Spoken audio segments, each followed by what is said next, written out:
Thank you for joining us for the 45th Annual AAKP National Patient Meeting. My name is Dan Abel, and I'm a small business owner in West Virginia. I have owned and operated my own business for more than 35 years. The coronavirus pandemic has been quite challenging, both as a business owner responsible for employees and as a transplant recipient on immunosuppressive medications, running a business and trying to keep my employees, customers, and my family safe. I have managed kidney disease for more than 30 years and was on hemodialysis for 19 months before receiving a kidney from my sister Mary Beth over 25 years ago. I am proud to serve AAKP as a board of director member.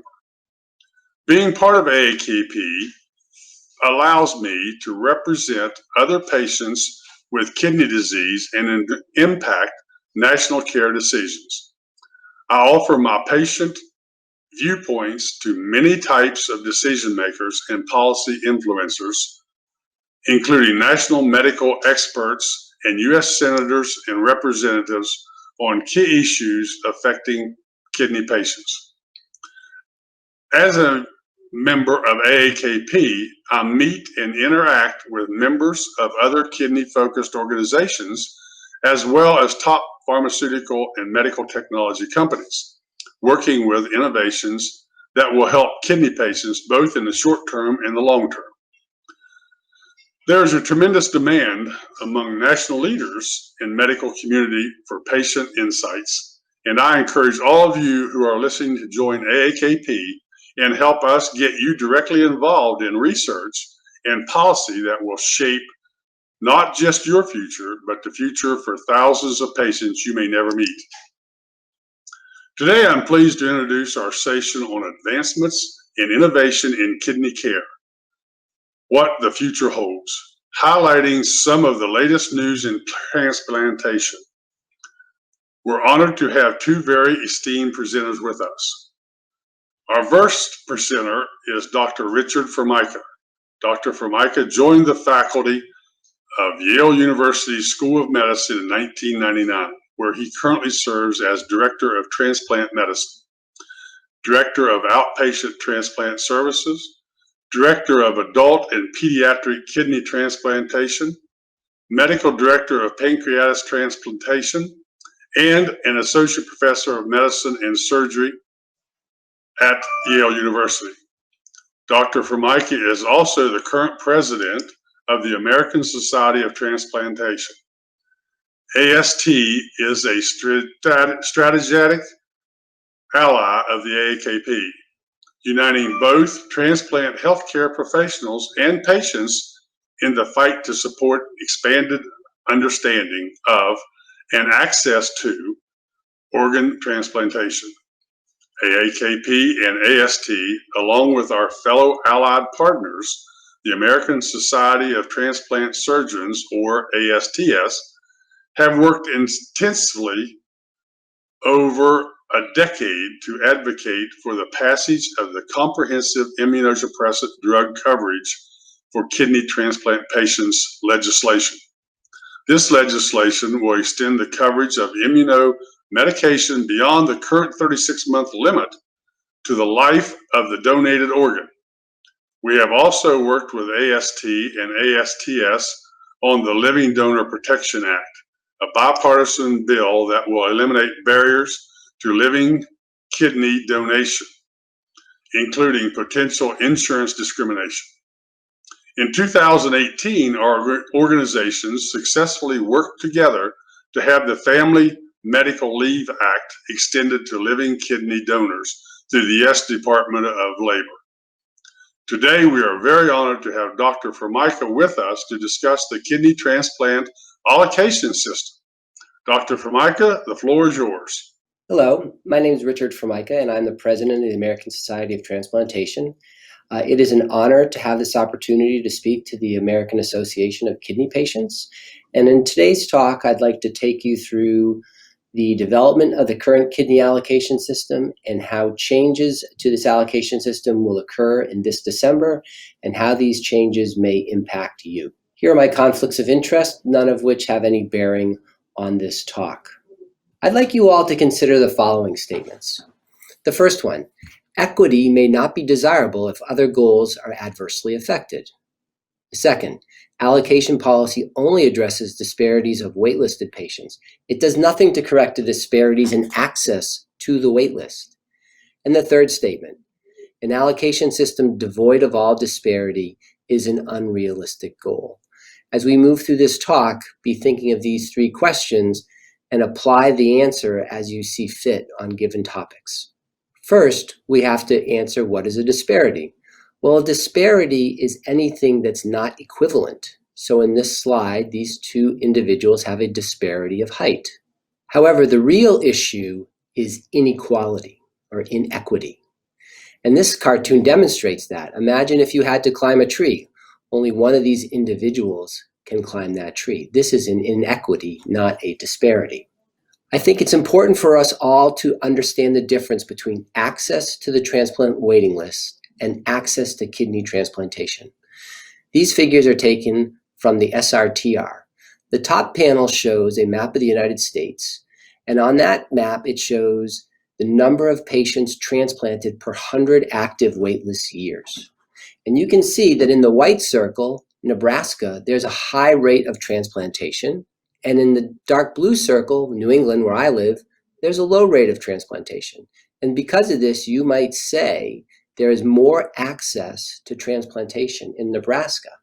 However, if you look down at the lower panel, you'll see the percentage of the ESRD population in that area that actually gets on the waiting list. And it's the opposite of what you see above. In Nebraska, only 5% of the ESRD population gets to the waiting list. And in New England, almost 50% of the population gets to the waiting list. So you would argue that there's more access to transplantation in New England because there's more access to the waiting list, and therefore more individuals have a chance at getting a transplant. So getting on the wait list is an access issue. However, once you're on the wait list, getting an organ offer is an allocation issue. And allocation policy only can govern the latter. Allocation policy can do nothing to create an environment where in a certain region, people have equal access to getting on the wait list. Now, UNOS, a few years back, commissioned a study, and the idea was to get an understanding of what dictates equity and access to transplantation. So while we work for a future of equity, and in this cartoon, I've placed it here intentionally because equality would say everybody gets the same height box. But if your goal is to watch the baseball game, not everybody can see the game. Whereas equity, everybody gets what they need to see the game. So this is the future that we're working towards. However, the current reality is quite different. In our current reality, some people have easy access to the wait list and transplantation, and some people have no access whatsoever. I've placed this slide in the deck because I want to show you some of the research that has been done. This is a very complicated slide, and I'm not going to walk you through how these numbers are derived, but you can look at the boxes and assume that each box represents the size or the amount of the disparity. And across the bottom of this graph, you'll see things such as DSA, that's donor service area. I'm going to come back to that. And then CPRA, blood type, the diagnosis of your kidney disease, how old you are, whether or not you've got a prior transplant, etc. And what this study showed was that the biggest reason that causes a disparity in access to transplantation is the place where you live. It is the donor service area that you are listed for a transplant in. And other things pale in comparison.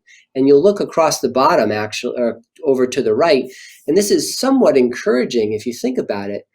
Ethnicity, once on the list, there's no difference whether you're white or black in your access to kidney transplantation. And I'll show you some data to that. There's no difference in whether you're male or female. There's no difference in your insurance type. So it's primarily the place where you live that dictates your access to a kidney transplant. And this shows it graphically all the more. Across the bottom of this graph, you see coded numbers. These represent individual 57 donor service areas in this country. Along the y-axis, that is rate of transplants per 100 active patient years. And you'll see that whereas the median these are offers per 100,000 active years. And whereas you can see the median numbers of offers is about 1,100, it ranges from less than 500 to much greater than 4,000. So depending on the location that you live in, the number of offers you will receive is very variable. And what does this mean in real time? Well, this is the consequences of differences in waiting time. Across the bottom of this slide, you'll see the median waiting time in years. And on the y-axis of this slide, you'll see the percentage of living donor transplants done. And the circles in this graph represent transplant centers. And the relevance of the size of the circle is really if it's a big center or if it's a small center. But you can see a very significant linear correlation with the number of years that you expect to wait in an area and the number of live donor transplants. Now, this can be viewed in two ways. On the one hand, we all believe that live donor transplant is best for our patients, and therefore you'd say, well, this is good. Waiting time causes us to ask more people to be living donors. However, are the people that we're asking to be living donors appropriate to be living donors, or are we taking more risk and justifying the fact that people have to wait longer for a kidney transplant to support that risk? Alternatively, if you go to the shorter waiting times, are there individuals there who would be very good living donors? And does the lack of waiting time for a deceased donor kidney transplant make centers opt for a less than optimal therapy for their patients by not pursuing live donor transplantation? And it's important to remember that the final rule, the OPTN, Organ Procurement Transplantation Network, that is what we are. The final rule, which is federal law, states that organs shall not be based upon a candidate's place of residence or the place where they list, except where certain required elements of the following paragraph are met. And if you look at those required elements, they all make sense. You wouldn't do a transplant if it wasn't a good, sound medical judgment. You wouldn't want to seek less than best use of organs. But the premise is where you live should not dictate whether or not you will receive a deceased donor kidney transplant. So what were the public policy mandates that the new kidney allocation system in 2014 was meant to address? Well, the first was to improve the utility of transplanted organs. The second was to improve access for highly sensitized patients, and we're going to talk about that in more detail. The third was to improve access for minority candidates. The fourth, to add medical need into the allocation process. The fifth was to maintain priority for children and prior living donors. And then I put this in to highlight how difficult all this was. And of course, we weren't allowed to make anybody mad. So what disparities existed prior to 2014? There were geographic location, excess time to transplantation for highly sensitized individuals, different waiting times based upon blood type, age, gender, race, and insurance status. And it is important to note that the kidney allocation system in 2014 was only designed to address excessive time to wait for highly sensitized patients, differences in waiting time based upon blood type, and race and ethnicity. So what is the National Kidney Allocation System? There are four key pillars to the kidney allocation system. The first is something we call longevity matching. And longevity matching allocates the kidneys that are expected to work the longest with patients who are expected to survive the longest. We also made we matched the allocation score to the biological need of sensitized patients. I have a slide which I'll explain that to you. The third was recalculating waiting time from the start of dialysis initiation instead of the date of listing.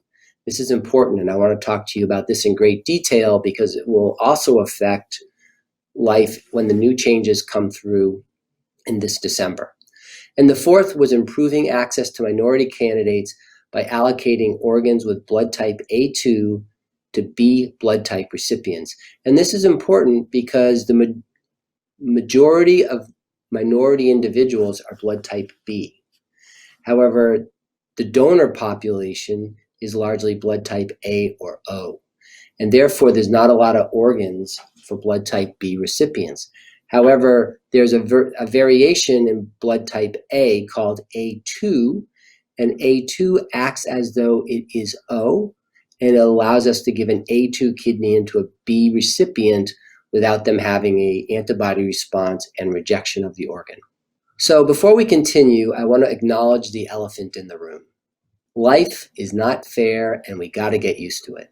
So it's important to ask, what is fair? Because by asking that question, you get to the root of the problem. There's nobody that's going to arbitrate fairness here. It's unfair that people get kidney disease, but we can't change that. All we can do is try to treat that and treat it better. So when we're talking about organ allocation policy and the ethics behind it, we are constantly balancing utility and equity. Utility meaning how well this resource is used, and equity, how equally it is shared amongst everybody in society. And it's easy to talk about in the abstract, and it's much harder to talk about it when you place a face with the number. So in this diagram, I'm trying to illustrate a point. If you look to the left, we could transplant all young people. We would maximize the life years gained from donated organs. This would be maximizing utility. However, in doing so, we wouldn't transplant any older individuals. To transplant older individuals would be maximizing equity. And where you place the slider bar along that graph is your organ allocation policy. And there's truly no right or wrong answer, but arriving at a consensus is important. And more important, we should ask the question, who is entitled to a scarce resource? Okay? Now, this is an ethical philosophy called fair innings. And the principle is, if somebody is 20 years old and somebody is 65 years old, the 20-year-old hasn't even had the opportunity to live to 65, and therefore they are more disadvantaged and more entitled to the resource. Now, the information I've presented to you here is taken from the USRDS database. And what you can see is that if you're a 24-year-old, you're in the general population, you can expect an additional 56 years of life. If you're a 24-year-old on dialysis, you can only expect an additional 18 years of life. And if you get a transplant as a 24-year-old, you expect an extra 42 years of life. Conversely, if you're 65 years old and in the general population, you can only expect an additional 18 years of life. If you're on dialysis, you can only expect an additional 5 years of life. And if you get a transplant, you can expect an additional 8 to 9 years of life. One would argue that the 24-year-old has no chance of making it to the age of 65 without a transplant. And therefore, based upon the fair innings argument, that individual is more entitled to the resource. So the question I would pose to you is, what do you think is a fair trade-off? What I've shown in this slide is a table showing the variations in the organ allocation policies that we tried to put forward and were shot down because people didn't think they were fair. So what you'll see in the first line is life years gained from the allocation policy. And the numbers are large. We don't think about how it's calculated, just accept the numbers as being representative of more or less. And the second line shows the percentage of individuals over the age of 50 who would have received a transplant in that allocation system. So the first one is called National Sharing and LIFT. LIFT stands for Life Years from Transplant. And that system actually worked. It maximized the number of life years gained from organs, so it maximized utility. However, you can see that in that system, only 10% of the individuals that received a transplant were over the age of 50. The bulk of the waiting list is over the age of 50, so this was not fair. If you removed national sharing from LIFT, we traded away some life years gained, but we were able to add another 19% of individuals over the age of 50 receiving a transplant. And then you can see as we march forward, age matching and longevity matching. That was a system that I won't bother describing to you, but you'll see we got less years, life years gained, but we had more individuals over the age of 50 being transplanted. And finally, longevity matching, which is where we are today, we only gain about an extra 8,000 years of life for organs transplanted, but we have the proportion of individuals over the age of 50 up to 52%. And in the end, we felt that that was the trade-off between utility and equity. So the kidney allocation system introduced the concept of longevity matching. And longevity matching paired those patients with the longest expected life with kidneys expected to last the longest. And you'll hear things called EPTS, which stands for Estimated Post-Transplant Survival, and KDPI, the Kidney Donor Profile Index. The EPTS score is assigned to a recipient, and the KDPI is assigned to a kidney. And here you can see how it works. So kidneys with lower KDPIs survive longer, and kidneys with higher KDPIs survive less long. So sequence A is for individuals expected to live the longest after a transplant, and those kidneys are reserved only for those patients. Sequence A and B combined together are also used to transplant pediatric cases. And you can see within each one of those columns, we have a hierarchy of priorities. So the first people on the list are those patients that are highly sensitized. And then we have individuals who are perfectly matched to the organ, because that's a special gift. And then you'll notice in all of these that number 3 is prior living donors. So if a living donor ever needs a transplant, we give them highest priority. And so on down the list, and I'll let you read those lists. So you can see we use the quality of the kidney and we match it with what we expect the patient to need in terms of survival, and that's how we get our longevity matching. And here are actual results from the kidney allocation system. In this graph, the white bars represent the percentage of individuals on the wait list. The blue bars represent the percentages of those individuals who got a transplant pre-CAS, and then the green bars represent the changes that happened after CAS. And by design, the kidney allocation system transplanted more younger people than older people. It's just what happened. In a system where you have more people needing an organ than we have organs available, we have to make decisions. And you can see that the number of young individuals between 18 and 50 compared to what was happening before the kidney allocation system increased, but that number only increased by between 4 and 5%. And more importantly, even though older individuals as a population are receiving less organ transplants, they're still receiving the majority of kidneys. So 54% of all the kidneys transplanted go into individuals over the age of 50. Again, a balance of equity and utility.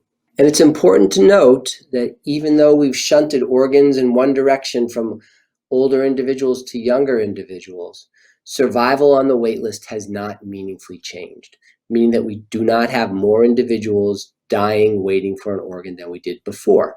So if you look at the total number, which is all the way to the left, it's effectively unchanged. And then if you look in each age category, the rate of death on the wait list has not changed meaningfully. So this is something that I'm particularly proud of. So what effect has changing the calculating of waiting time had on access to kidney transplantation? This is important because prior to the kidney allocation system, either you were referred by your physician before you started dialysis or as soon after you started dialysis as possible. And you only received time waiting from the day you were listed. So if you were listed on your first day of dialysis, your clock, and you had a 5-year wait, you had to spend 5 years on dialysis. If you were referred after 3 years on dialysis and you had a 5-year wait, you then had 8 years of exposure to dialysis. And this is how we addressed the racial inequality in access to kidney transplantation. So here, this slide is complicated. I've put in red arrows to make my point. But as you might expect, white individuals in the green bar are referred for kidney transplantation much sooner than African Americans. So in the first year of starting dialysis, nearly 50% of whites were referred for kidney transplantation and only 32% of blacks. And that those lines are cumulative, so you can see even at 4 years after starting dialysis, there's still a significant difference in the number of, in the rate at which whites are referred for transplantation compared to blacks.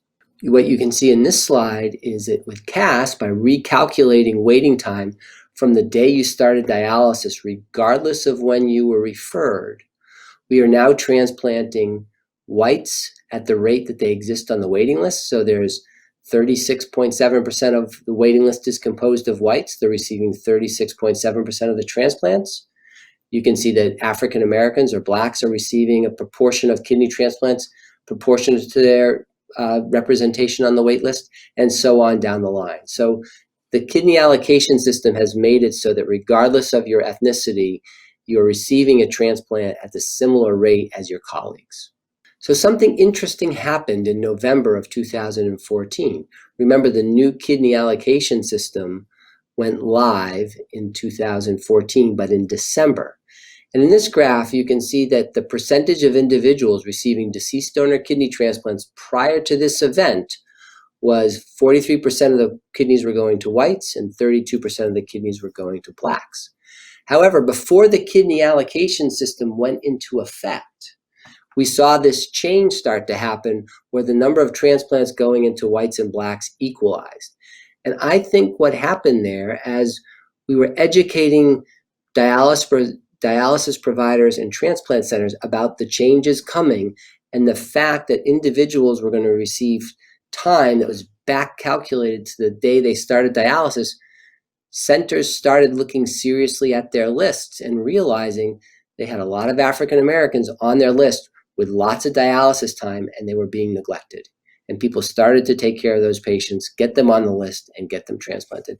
And everything to the right of the dotted black line shows you that after CAS, the rate of transplant between whites and Blacks has been effectively the same, which it should be.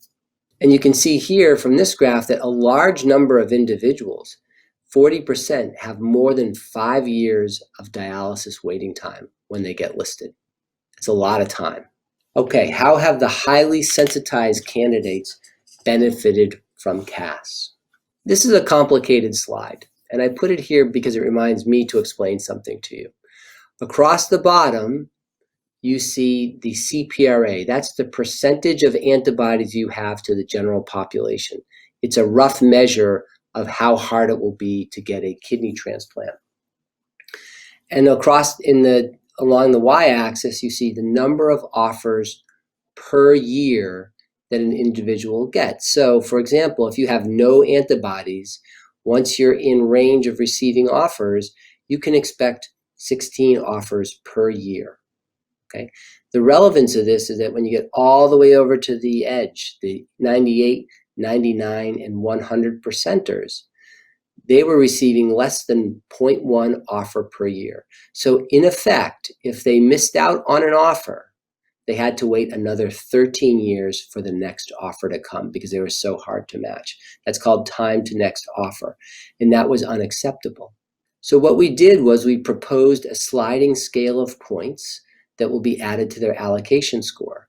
And what I want you to focus on here is not the parabolic curve, but the text in green at the bottom. If your CPRA is 98%, you receive an additional 24 points. If it's 99%, you receive an additional 50 points. And if it's 100%, you receive an additional 202 points. Each allocation point is equivalent to a year of waiting time. And we designed the system this way because we wanted to make sure that when you put somebody on the list who was 100% sensitized, somebody who would be expected to wait another 13 years to get an offer if they missed one, that this put them right at the top of the list. So if the kidney that was going to match them would be the kidney that would come along the next day, we wanted them to get that. And what you can see from this graph that I made, it worked. So in this graph, the white bars represent the percentage on the waiting list. The dark blue bars represent the percentage of individuals who received kidney transplants before CAS, and the light blue bars represent the percentage of individuals who received transplants post-CAS. And if you look at the CPRA, 99 to 100%, you'll see that after CAS, we significantly increased the rate that these individuals were receiving a transplant. So how did public policy changes affect the practice of transplantation? Well, one thing that happened that now since you receive back calculated time from the day you started dialysis, the number of listings have declined.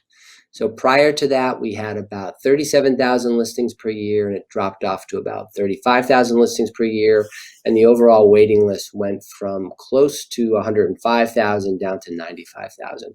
And we believe this is because transplant programs were seeing individuals that were just starting dialysis. They knew that those individuals would receive all of their time regardless when they were listed, and therefore they're holding off on listing patients until they're closer to the time that they would get a transplant. The other thing that we've seen is the number of inactive patients on the wait list has been declining. And this is important because inactive patients slow the process down. So if you just look at the gray bars, this represents post-CAS year 1, 2, and 3. The number of patients who are listed inactive has been steadily decreasing. Okay, what are the future changes that are coming to the kidney allocation system? So this is what has been going on in UNOS for the past 2 years, which is a mandate to eliminate the donor service area as the unit of allocation of organs. And there's a history here, right? Donor service areas represent effectively business deals between organ procurement organizations and donor hospitals. And by business deals, I mean certain number of hospitals are signed to different OPOs so that organs can be efficiently recovered from deceased donors. They were never intended to be the units of allocation that organs were spread across. And as I showed you in an earlier slide, the donor service area in and of itself is the biggest reason for inequity in access to transplantation. And there's a background story here about lawsuits and such, and I won't go into that for this talk. So what's the change going to be? We've arrived at a system that allocates an organ based on a 250 nautical mile circle that at its center is the donor. So this is how that looks. Here is Yale New Haven Hospital, and this is the number of hospitals, donor hospitals, that are within the New England Organ Bank. So these would be the hospitals where organs would be recovered that would be shared within the donor service area of the New England Organ Bank. This is the number of donor hospitals that are within a 250-mile circle of Yale. And as you can see, there are many more hospitals that are now available to have organs sent to Yale. However, you'll also notice something else. There are many more transplant centers. The cluster of dots to the left of Yale is New York City, to the left of that is Philadelphia, and to the left of that is Washington, D.C. So there are more donor hospitals to be sharing organs, and then there are also more transplant hospitals to use those organs.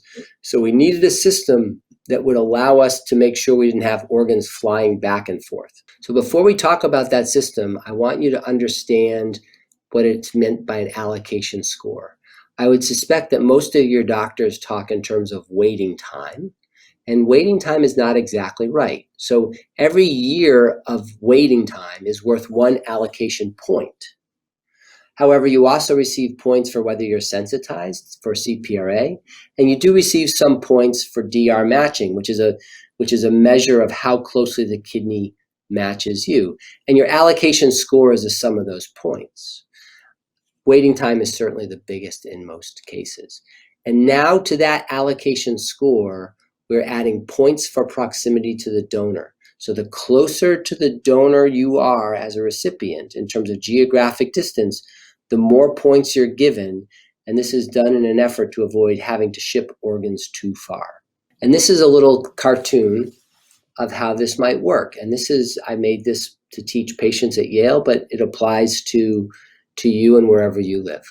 So if the donor was in Waterbury, Connecticut, and the first recipient on the list has an allocation score of 11 points, and that individual's at University of Massachusetts, that person has 4 years of waiting time, but they're also a perfect match to the donor on that HLA topic that we discussed. So they get 2 points there. They get 4 points because they're sensitized. They have a PRA. But because they're farther from the donor, they only get 1 distance point. So they have a total score of 11. So they're first on the list. And then you can look at the patient who's at the Massachusetts General Hospital. They have 8 years of waiting time. They're getting 2 HLA points. They have no PRA points, and they're far from the donor, so they only get half a distance point. But that gives them a total score of 10.5, and now they're number 2 on the list. And then if you look at the 3 Yale patients, they all have varying degrees of waiting time from 6 years to 4 years, and varying degrees of those other characteristics that we talked about, but they get 2 distance points because we're really close to the donor. And that gives us an allocation score of 9, 8, and 6. And that's how the allocation score will be added to the distance points to determine who gets the kidney. And it'll look something like this, where you have, if you're in the same hospital as the donor, you'll get a full 2 points. And then as you move out to 250 miles, those points progressively become less and less and less. If no transplant hospital within that 250-mile circle accepts the organ for transplant, it then gets offered out to the country at large, and 4 proximity points are given. And the 4 proximity points are given because you'd rather have a transplant center right outside the 250-mile circle accept the organ for transplantation as opposed to somebody who's in California. So here are some things that I think you as patients need to think about. The first is to fully understand the value of a preemptive referral for transplantation and preemptive listing. And by this I mean before you even go on dialysis. If you're referred preemptively and you are listed, your clock starts running on your waiting time even before you start dialysis. So for certain diseases like polycystic kidney disease, which progress slowly, a person could accumulate 2 or 3 or 4 years of waiting time before they even start dialysis. It's also important to remember that that does not get back calculated. That is only from the day you're listed. So you have to be your own best advocate. You have to talk to your doctors. You want to be referred for kidney transplantation as soon as your percent kidney function is about 20%. You want to maximize your time. The second thing you're going to have to think about now is what's going to be your primary center, okay? Because if you were first listed in New Jersey preemptively and you have 2 or 3 points, but you want to be transplanted at Yale, you're going to have to move those points to Yale to be transplanted. Similarly, if you were listed on the first day that you started dialysis and you were listed at 2 separate hospitals, but one hospital listed you first, even though you have the same score at both hospitals, the center you listed at first will be your primary center. And if you're offered an organ, it is offered to that hospital. So as patients move around and they try to list at multiple different centers, you have to have in your mind, which center do you want to be your primary center? What is your first choice of where you would get a transplant? I also think that this system makes us have to rethink the value of multiple listing. Before, we would tell you to move around between New York and Florida because Florida was a shorter waiting time. Now that the donor pool is expanded, you want to be thinking of moving your multiple listings to different 250-mile circles. And that becomes a little challenging because those 250-mile circles overlap significantly, right? A donor that sits in the middle of the country has a 250-mile circle that goes to the east and a 250-mile circle that goes to the west. So there's 2 circles you want to be thinking about. And finally, and most importantly, I think you should all know that living donation is still your best bet. And I know a lot of recipients feel worried about putting their donors at risk. I can tell you that the practice of transplantation has prioritized the safety and well-being of living donors above all else. And that's not to say we don't want you to get a transplant. It is to say that we will not put a donor at risk. So therefore, if we accept a donor, you should feel confident that that individual is not being harmed by the fact that they're giving a valuable gift to you. To conclude, public policy decisions designed to achieve agreed upon goals in kidney allocation have reduced disparity in access to kidney transplantation. Despite these improvements in allocation, disparities in access to transplantation remain, and organ allocation policies cannot address all of these. And number 3, improving access of end-stage kidney disease patients to transplant evaluation will require novel collaborations between dialysis centers and transplant providers. And with that, I'll end and take any questions. Thank you, Dr. Formica, for a great presentation. Now we'd like to follow up with you with a question. Dr. Formica, AAKP declared 2020 as the start of the decade of the kidney, a period that will be marked by great medical innovations. What is your hope for organ transplants over the next decade? Are you optimistic about potential improvements within the next year or two? Well, that's a good question. I think I am optimistic. I would like to stretch out your timeline more than a year or two. I think some of the things that make me most optimistic are some novel ways to provide immunosuppression. I think some of these novel ways have the potential to extend the life of a kidney even longer. Extending the life of a kidney actually has a twofold advantage. The individual keeps the kidney for a longer period of time. It also reduces demand for other kidneys because they don't return to the list. And I think at its earliest, the first one of these products will be out probably in 3 to 5 years. I know there's a lot of discussion about artificial kidneys, bioprinting kidneys, etc. I would be dishonest if I pretended to be an expert on that. My feeling is that the kidney is complex enough that bioprinting is still more of a remote possibility than a current, reality in the current time.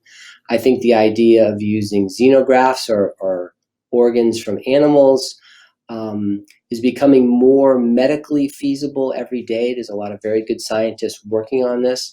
I think there's still worries about infection, and there's some ethical concerns about that. I do believe that what's happening now in just providing care to ESRD patients is the realization that home therapies, in addition to having better quality of life, are also resulting in better outcomes. So while you're waiting, you can be healthier. So I do think that the world is optimistic for patients with kidney disease. Thank you, Dr. Formica, for a great presentation and a great answer. I would like to now introduce our second speaker, Dr. Jagadeesan, or as he insists, patients and teammates call him Dr. Jag. Dr. Jag is the chairman of Transplant Medicine and the medical director of the Kidney-Pancreas Transplant Program at the George Washington University School of Medicine and Health Sciences.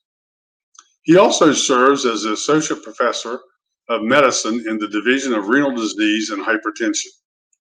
For the past 2 years, the George Washington University School of Medicine and Health Sciences and AAKP have been strategic partners hosting the AAKP GW Global Summit on Kidney Disease Innovation. This is the first and only global innovations event initiated and led by kidney patients. The Global Summit has been a tremendous opportunity for professionals and patients alike to quickly learn more about leading developments in kidney disease from top national and international experts. The 2020 Global Summit, hosted virtually, broke the 2019 inaugural registration record. Historic metrics from social media engagement and post-event on-demand views of presentations. Our 2020 Global Summit reached viewers in 70 countries across the world. We thank our partners at GW, like Dr. Jag, who played in a key role in planning the Global Summit with co-chairs Paul Conway of AAKP and Dr. Raj, Director of the Division of Renal Disease and Hypertension at the GW School of Medicine and Health Sciences. We are honored to have Dr. Jag with us today to discuss advancements in monitoring post-kidney transplant health. Dr. Jag, I turn it over to you. Good afternoon. Thank you very much for inviting me to give this talk at the 2020 National Meeting of the AAKP. It's truly a privilege to address this distinguished crowd of physicians, patients, and caregivers. My name is Dr. Jagadeesan. I'm the Medical Director of the Kidney Transplant Program at George Washington University and Associate Professor of Medicine here. As you all know, end-stage renal disease had a uniformly fatal prognosis till about 5 to 6 decades ago. And then came the advent of dialysis and transplant in the late 50s. And transplant was started by Dr. Kolff, and then Dr. Murray did his first transplant between identical twins in 1954.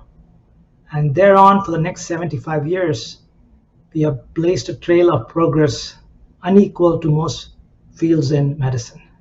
And if you look at the screen, on the top left is the first identical living donor transplant. Just below are the twins, Herrick brothers, who gave a kidney to one another. And on the top right hand is the first dialysis machine. And at the bottom is the first patient who started on home dialysis. We are in the midst of a COVID pandemic. But guess what? There's another epidemic which you are all very well aware of. It's the epidemic of end-stage renal disease. 1 in 7 patients have some degree of chronic kidney disease. And the prevalence of end-stage disease keeps on increasing year after year, as you can look at the graph at the very bottom. I know it's only up to 2014, but you have to believe me that the trend continues till 2020. Now, the people at risk are mainly the minorities. It's 3-fold more common in African Americans, about 1.7 times in Hispanics. And where I'm from, in Washington, D.C., the nation's capital, it is the epicenter of end-stage renal disease. And to make matters worse, access to both dialysis and transplants are least in minorities, and especially in the place where I am from. Now, why are we so much interested in end-stage renal disease, apart from the fact that I'm a nephrologist? Well, if you have end-stage renal disease, your mortality is high, specifically due to cardiovascular disease. Now, if you ask most people, is cancer have more deaths or end-stage disease? I think most of you would answer it is cancer. But if you look at the graph chart on the left-hand side, except for lung cancer, people with end-stage renal disease are more likely to die than colon cancer, breast cancer, or prostate cancer. Now, if you look at why they die, it is mainly due to cardiovascular disease. If you look at the chart on the right, they die of heart attacks, heart failure, strokes, other cardiac conditions. More than 50% of deaths are due to some form of cardiac condition. Now, transplantation and dialysis are both therapies for end-stage renal disease. However, when you compare transplants to dialysis, all of you would agree that transplantation is better. And why is that? Now, if you look at the some of the charts, if you look at the chart where my arrow is pointing, no matter what age group it is, the deaths due to transplant, which is in the dark green, right here, right here, right here, it's almost the same as deaths in the general population. Much more lower than if you have dialysis or you have end-stage renal disease. Now you look at quality of life, the ability to work, the ability to have children, the ability to have a job, to feel good emotionally and physically. If you look at any of these factors, it all favors transplant. Also, it's much more cheaper to have a transplant. If you look at the costs on this graph, this is the cost for transplant at different years. This is for dialysis. So the case is made that if you get a transplant compared to dialysis, you live longer with a better quality of life, and it's more cost effective. Now, over the last 75 years, how have we done with kidney transplant? What are the outcomes like? Actually pretty good. If you look at these 4 graphs, on the left you have deceased donor transplant. It gives you the survival of the transplant. And the top right is the living donor transplant. Again, gives you the survival of the transplant. The different colors are different years. This is 1 year. This is the yellow is the 5 year, 3 years, and this is the 10 year. If you notice with time, all these survivals are improving. Of course, at 10 years, you have more patients returning to dialysis or the failed transplant. But even that is slowly getting better. What about patient survival? If you look at all the lines, with time, all these numbers are slowly improving. The 1 year patient survival for a kidney transplant is 99%. The 5 year is close to the high 80s. And the 10 years is somewhere beyond 70, 60 to 70s, depending on the type of the transplant. So where are we today after 75 years in this business? The number of transplants are increasing. Our patients and graft outcomes are getting better. We have a new allocation system to address equity and match kidneys better. We are now matching the quality of the kidney and the expected life you can get from the kidney to the patient's age. We are using hepatitis C kidneys. The advent of new antivirals have made it possible. HIV patients getting transplanted has become the standard of care. The older patients are the fastest increasing group in transplants. Living donor transplants are slowly improving. We are having pair donor exchanges, which means kidney swaps, as they're popularly called, is again increasing year after year. We have better and newer medications and better ways to diagnose transplant-related illness. Well, what are the challenges? Of course, the main problem is why does not everybody get a transplant? If you look at the graph chart at the top left, dialysis and end-stage disease keeps on growing. I told you about the epidemic.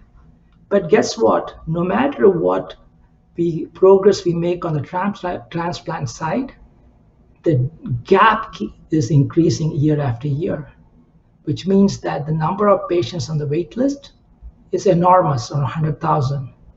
The median time to transplant is about 4 years for a first transplant. And you can see it on the bottom chart here. The blue line is the first year and keeps on increasing with time. 6,000 patients die waiting for a transplant. Although long-term graft survival has improved, but not to expectations, we need to increase our living donor rate much more. We need to better treat rejections, infections, and certainly for most patients who take transplant medications, the bothersome side effect needs to be addressed.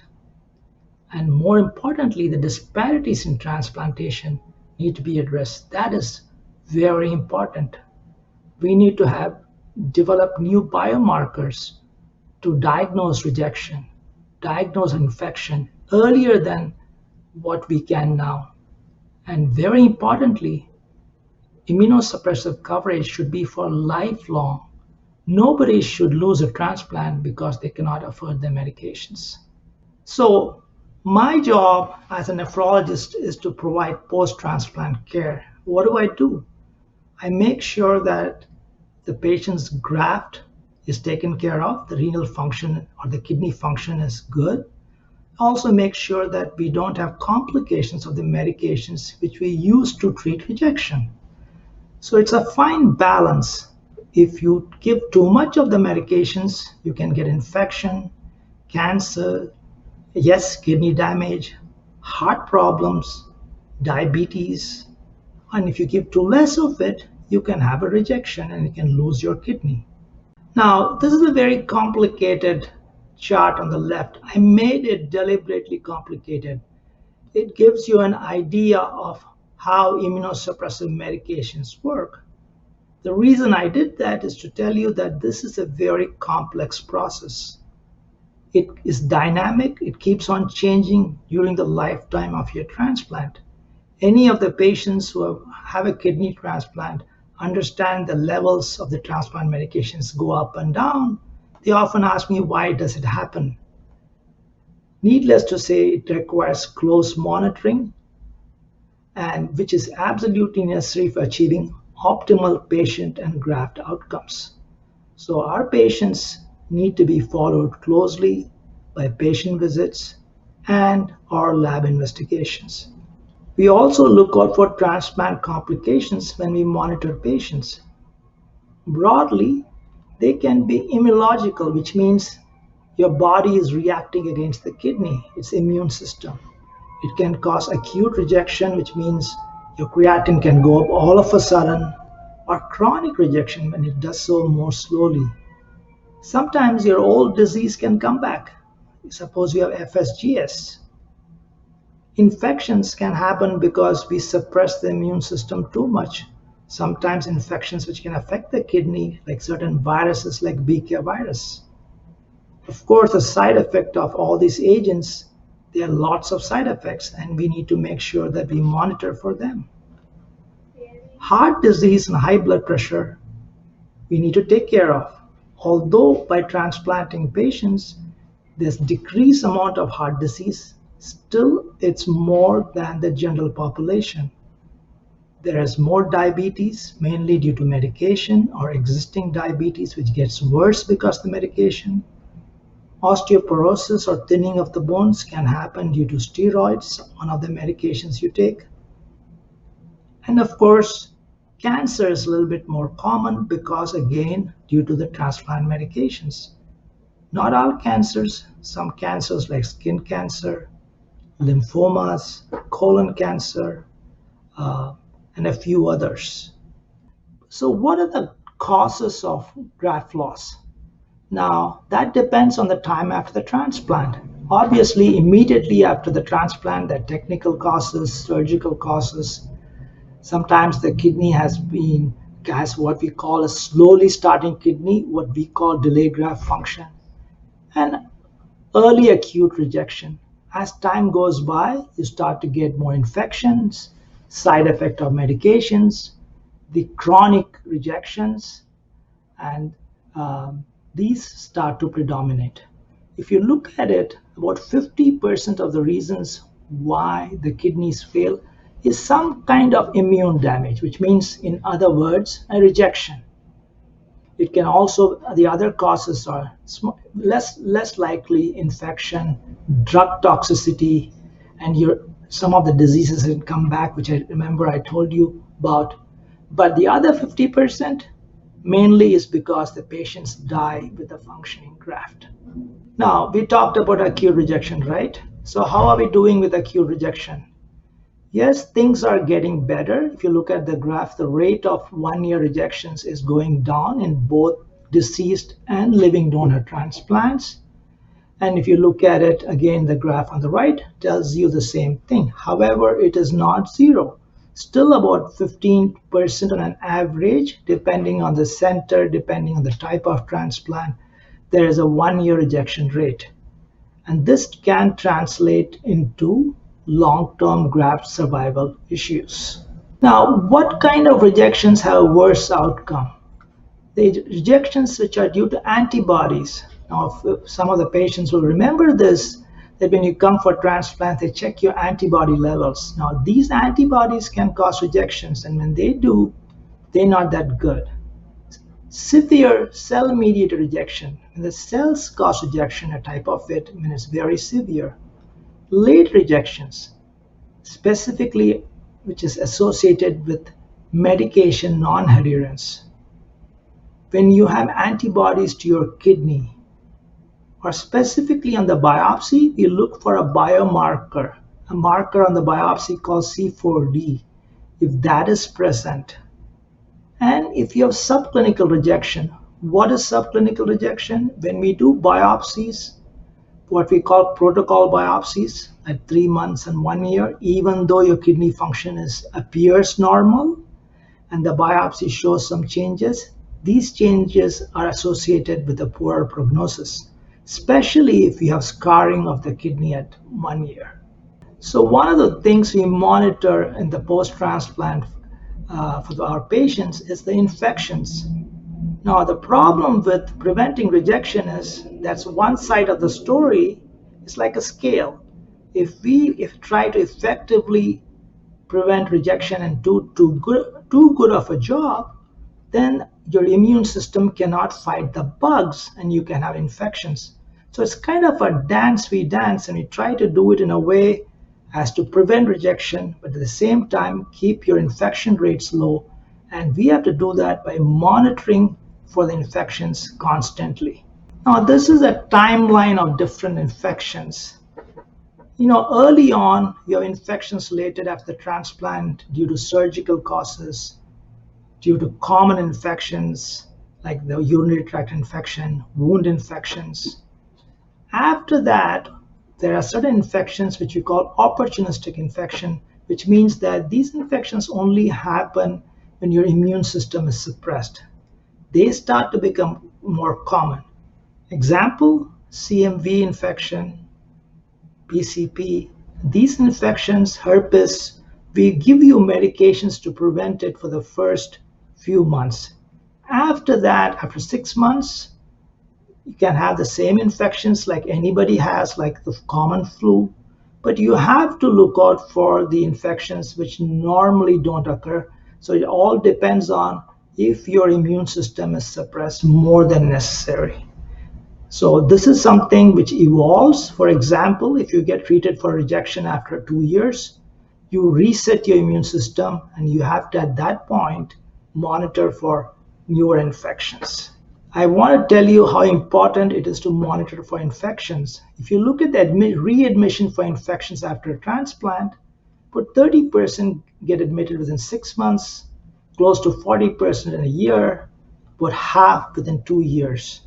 And the most common kind of infections are urinary tract infections, pneumonias, CMV, kidney infections. So these are if you look at it, and these infections are associated with often acute kidney injury or a change in your creatinine or worsening of kidney function. So it's very important for the transplant nephrologist to monitor for your infections during your post-transplant phase. Of course, the other important issue is not to miss out after infections is cardiovascular disease. It is the most common cause of patient death after transplant, even though it is decreased compared to dialysis. Infection is the second most common cause. So again, these things are important. One of the things we keep on reiterating the importance of close follow-up and monitoring is to make sure that the patients are healthy after a transplant. So how do I monitor my patients, or most transplant nephrologists would monitor in 2020? There's physician visits as per center protocol. In the first 3 months, we see them more frequently. I see them twice a week in the first month, then once a week or once in 2 weeks up to month 3. And then we transition them to the referring nephrologist, and one of us should be seeing them once a month until the end of the first year, and then it becomes 3 months. We do labs on a monthly basis after the 3 months, more frequent before that. What do we check? The serum creatinine to make sure kidney function is okay. We look at the level of the medications you're taking to prevent rejection, like tacrolimus or cyclosporin. Look at the urine protein. This gives sometimes an idea if your disease is coming back. You also look at the antibody levels, what we call donor-specific antibody or CPRA, and if these are going up, it may herald the development of a rejection.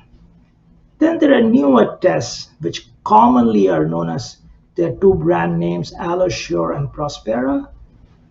They are cell-free DNA, which we look at the donor DNA levels in the blood, and these have been shown to be associated to predict rejection. And of course, we look at infections like CMV, BK, and EBV, which we screen for regularly. Like in many programs, we also do protocol biopsies. We do it at 3 months and 12 months. And we do it, these are protocol biopsies because they are not done for an increase in creatinine. Rather, these patients have a stable creatinine, but we can pick up minor changes in about 15 to 20% of patients, which when addressed will go on to increase the life of the transplant. Now, with all the testing we have, like creatinine or biopsy, what is the problem? Often, clinical diagnosis is late. By the time the creatinine goes up, the damage has been done. It's invasive. You have to get a biopsy. It's not very specific. Sometimes an infection can increase your creatinine. Infection can increase sometimes even antibodies. You can't individualize to each patient.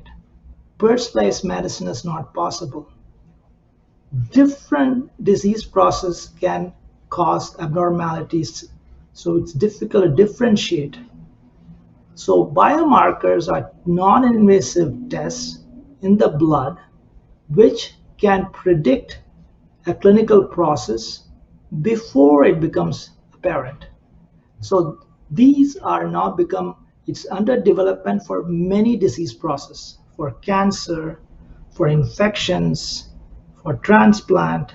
So this has become a necessity in our field to make sure that we can predict these processes so that we can prevent damage to the kidneys. So what are the biomarkers we are looking at or they're in development? Of course, you want to look at markers of rejection. There have been many over the last 20 years, and I'm not going to go into details, and a few have become commercialized, like Allocation and Prospera. Markers of tolerance. What is tolerance? There are some patients who the body now tolerates the kidney after 5 or 10 years. And apparently these patients don't need a whole lot of rejection medications. Now, if we can identify these patients by some markers, they don't have to be taking all these rejection medications, at least not a whole lot of it. Genetic markers like ApoL1, we'll talk about it a little bit later. These have at least been shown in some studies to be predictive of deterioration of kidney function. And the biopsies themselves, we can do a better way to study them is by using molecular biology, which we can then stratify biopsies to give us better information. Pharmacogenomics and pharmacogenetics, what are they? We all know that not every patient reacts to the medications or deals with the medication the same way as the other one. Some patients we've always seen, no matter how much of tacrolimus we give, the levels don't go up. And in others, a little bit, the level goes sky high. Now, this is an emerging field which will enable us to individualize the therapy for each patient. How wonderful it would be if you can predict infections before they would happen so that we can decrease your immunosuppression and the medications. Same as for cancers. If you can predict the development of cancer, we can dial down your rejection medications. These are some of the ideas which are in development at this point in time. This gives you the biomarkers on the left, what we are thinking about at the level of the cells, at the level of the DNA level, or the protein. All these markers are being looked at right now, and these are a few of the ones which have been studied: the ELISpot assay, the antibody levels, and the cell-free DNA in the blood. I just gave you an idea to show you what is happening right now in the field. This is just one particular study. What they looked at is they looked at 17 different types of genes in patients, and they looked at patients who rejected and who did not reject, and they found out that this gene expression could predict subclinical acute rejection. Now, this is the example of a biomarker which can predict subclinical rejection, which means that it can be positive even before you get a clinical rejection. Now, this has to be validated, of course, and future studies have to be done on this, but this is an example of a biomarker.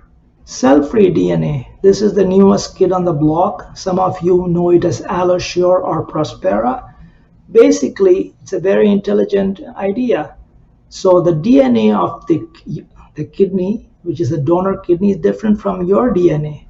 So if you can calculate the total amount of the donor kidney's DNA in comparison to your own DNA, and if it goes up, then it can predict that some damage is happening to the kidney. Now, in the right context, it may be predictive of acute rejection. This is a study from Bloom et al., and these are two graphs, and this basically on the top left shows no rejection, and this shows acute rejection. You look at it, the higher scores are there, and you have an acute rejection. Particularly, it is more with the antibody-mediated rejection. This is something a lot of centers are following at periodic intervals and gives us an idea in the right context, and it can tell us which patients to biopsy. Not every patient needs to be biopsied. So this is a useful test when used in the right context. Now, we talked about tolerance, right? Remember, we said if you could identify patients or yourself, if you don't need medications or a whole lot of medications. Now, there has been this immune tolerance network nationally, which have been looking at patients who are tolerant, and they're looking at different markers for that. They're looking at cells, they're looking at genes, and what they found is recent papers, they looked at two different genes, and the ones in blue are basically in patients who are tolerant, and red who are not.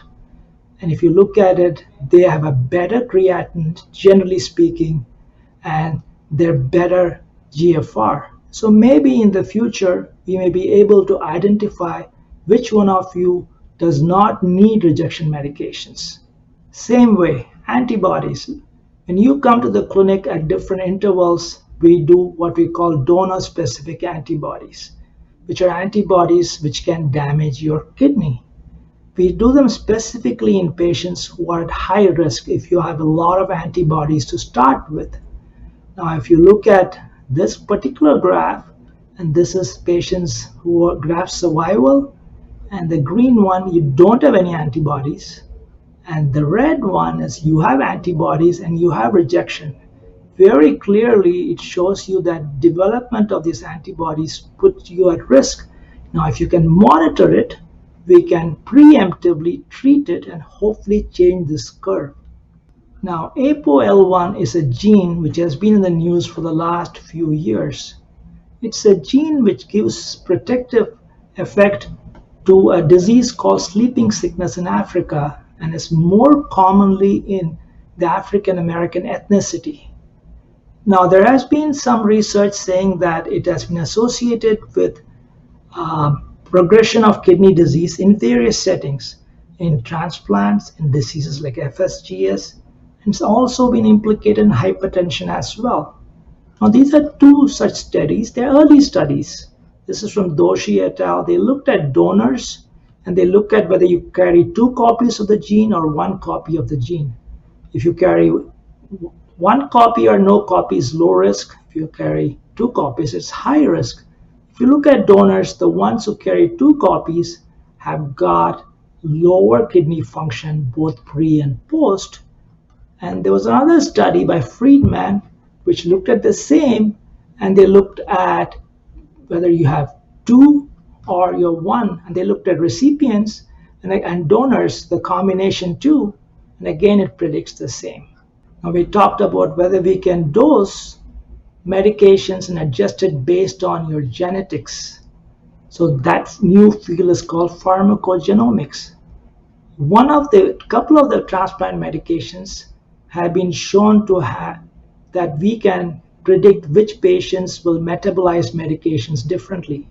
One is a medication which you all know, tacrolimus. There's another older medication called Emuran. So these are now, studies are being done, whether we can study these polymorphisms or different enzyme activity in different patients so that we can dose the patients appropriately. What about protocol biopsies? Like I said, why do we do them? Protocol biopsies are biopsies which are done at predicated intervals. We do them at 3 months and 12 months. Some centers do them at 3, 12, and 24. It depends on the center. I'm going to show you two studies. On the left, it shows protocol biopsies done at 1 year. Basically, what it shows is if it's normal, you have better survival. If it shows scarring, you have less. And this shows creatinine and this shows GFR. On the right-hand side, it shows for 6-month biopsies. The best survival is for patients who have normal biopsy. The worst is one who have got subclinical rejection and scarring of the kidney. So this may be able to predict which patients are going to do worse, and maybe we can change the management of these patients even though the kidney function is not that stable. Now, no talk is going to be without the COVID-19 pandemic. It has changed everything over the last 6 months. This is from today. We have got this number of cases and this number of deaths right now. So 5 million, almost 6 million cases and 180,000 deaths. Hopefully, in the near future, we'll have a vaccine which will help to eradicate this epidemic. So what happened to most transplant programs as to our programs post-COVID? Everything had to be changed in our world. Patients know it very well. How did we do the transplants? Many centers had to shut out their transplants. We didn't shut our program. We made it slow. We slowed down the living donor transplants. We stopped doing high-risk transplants. And then as far as how do we do follow-ups, we immediately went to telemedicine for most patients, unless these patients are new transplants. Communicating with patients, these needed to be addressed. Evaluation of recipients became more with telemedicine. How do we admit patients to hospitals? Where do we locate them so that the risk is less? We temporarily held biopsies, which you started again. And for the staff also, the risk is we started to telework for many staffs who work in a transplant center. And finally, the patients who were unfortunate enough to get the COVID-19 infection, it was a learning curve. We have learned to manage it much better now. So this has been a challenge, but I think as a group and a community, we have done pretty well. This gives you the something about COVID and transplant patients. There is a database of transplant patients in the US, and it gives you mortality for hospitalized patients for 20.5%. There was an earlier study from New York and Montefiore which gave a higher mortality rate. On the left, there's a more recent review article, and this basically they have looked at about 5 or 6 studies till May, and if you look at the pool study, it's about 18.9%. It does appear that as newer studies come, that our patients are at risk compared to the general population, but we are learning to better care for them as time goes by. I just want to give you a little bit about our hospital data. Till now, we have 12 patients with COVID-19 infection. 6 have required admission. We did hold the Formica cell sept in all patients. Unfortunately, 2 of them needed to be intubated. 3 patients received an antibody treatment, 3 remdesivir, which you've probably heard of the news, and 2 got plasma. Except 2 patients, everybody is doing very well, which gives us an 84% survival, which I believe is comparatively well. So what are the post-transplant follow-up strategies? We need to do risk mitigation. So avoid high-risk transplants in terms of both donor and recipients, because the patients who are high-risk immunologically, they get more immunosuppression. The risk of if they do develop COVID, their impact of COVID is going to be much more. Always do a risk versus benefit assessment. Sometimes being on the wait list is worse off than getting a transplant. Somebody who has been waiting for a transplant for many years, who has got a great kidney, it's probably better to go ahead and do the transplant. You have to stratify patients based on risk. The risk, if they're highly sensitized, if the compliance, whether they're compliant or not compliant, if they're recent rejection or infection, how is the kidney working, what is the age. From these we decide how do we need to bring the patient to the clinic, have we to do all the visits as telemedicine, do we need to have a hybrid model. So these are the things which helps us to make those decisions. Initially, we did decrease the living donor transplant, but that's slowly getting ramped up as we are able to manage the epidemic in this area better. So early transition in telemedicine, we transitioned around about February itself. We started seeing only new patients less than 3 months or when medically deemed necessary. We started using the biomarkers to stratify patients and follow them. The antibodies, the Allosure and the Prospera tests, and we did home phlebotomies so that the patients did not have to come to clinic. And slowly we are transitioning to a hybrid model of clinic now. Of course, we enforce strict medical and social distancing. So what's the future? Newer therapeutics, I think we are going to see newer medications come up, including newer antibodies, medications which can be given once a month, which do not need any monitoring. We're going to develop new biomarkers which will help us predict events before they start becoming clinically apparent, like rejection infection. Immunosuppression is going to be personalized. Each person is going to have a different way we do it. Right now is one size fits all. We're going to move away from that. We're going to increase access to transplantation, hopefully, by improving the disparities and equity issues. And that should decrease wait list and the time to transplant, as well as increase long-term graft survival. One of the issues which is near and dear to me is immunosuppression coverage for life. Hopefully this will happen soon. And it's aspirational, but I think one of the things which I believe is one transplant for a single patient lasting a lifetime. That should be our aim. And that is the future as I see it. I want to end with a quote from one of my favorite books, A Tale of Two Cities, from Charles Dickens. It was the best of times, it was the worst of times. It was the age of wisdom, it was the age of foolishness. It was the epoch of belief, it was the epoch of incredulity. It was a season of light, it was a season of darkness. It was the spring of hope, it was the winter of despair, and we had nothing before us. I think we are at a time with the COVID pandemic. I think this describes it very well, but I'm very optimistic for the future in transplant. I do think that the best days of transplant lie ahead of us. Thank you very much, and I look forward to taking your questions. Thank you, Dr. Jag, for that presentation. I'd like to follow up with a question for you.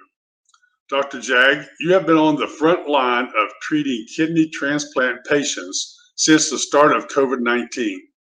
Both in your practice and at George Washington Hospital in Washington, D.C., based on what you have witnessed, how hard is COVID-19 on kidney transplant patients who contract the disease?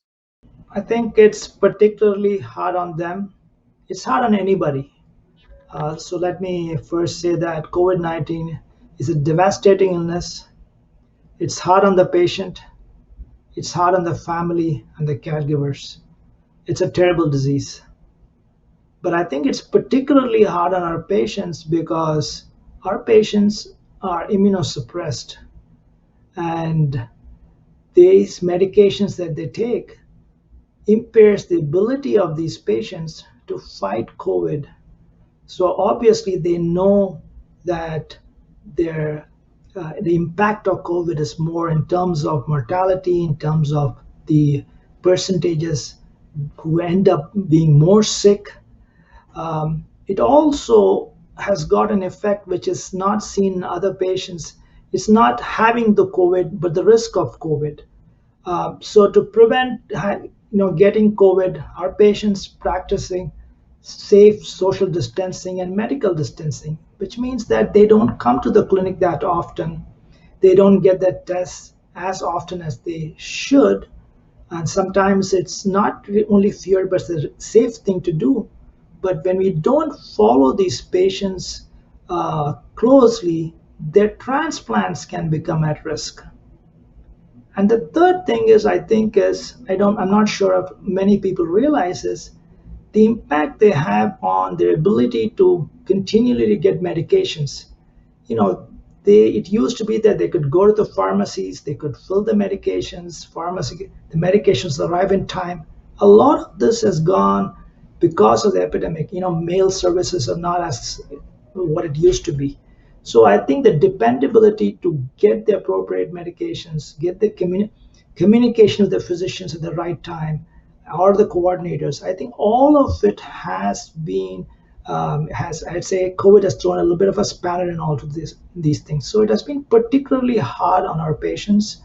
But I think in my experience, all of them have been troopers, and they have done whatever needs to be done to help manage this very troubling and trying period over the last 6 months. We appreciate both Dr. Formica and Dr. Jag for taking the time to share their insights and expertise with us. Thank you both, and thank you for joining us today.